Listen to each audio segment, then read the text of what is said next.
I was a father of a 16-year-old son, a single parent. I raised my boy since he was a baby. He meant the world to me.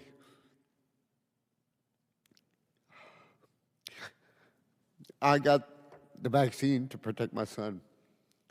And after in March, April, they're announcing how it was safe for teenagers. Me and my son have never been apart. We're always together. He was my best friend.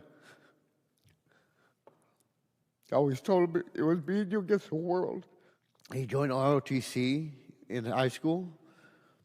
He was always full of smiles. Anybody that knew my son would see he was happy.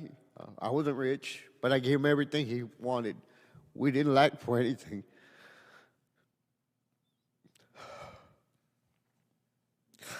We used to go fishing, camping, do everything. We got the Pfizer vaccine because I thought it was to protect him. I thought it was the right thing to do. It was like playing Russian roulette. My government lied to me. They said it was safe. Next week is his birthday. You know where I'm going to celebrate his birthday at? While everybody, once we leave here, they're going to forget about what we're doing or what they talk about, what we said here. They're going to be enjoying time with their family and kids. Thanksgiving, I'm going to spend at the cemetery. Christmas at that cemetery.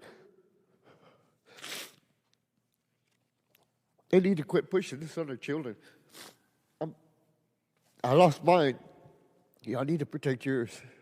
They're trying to target the 5 to 12-year-olds.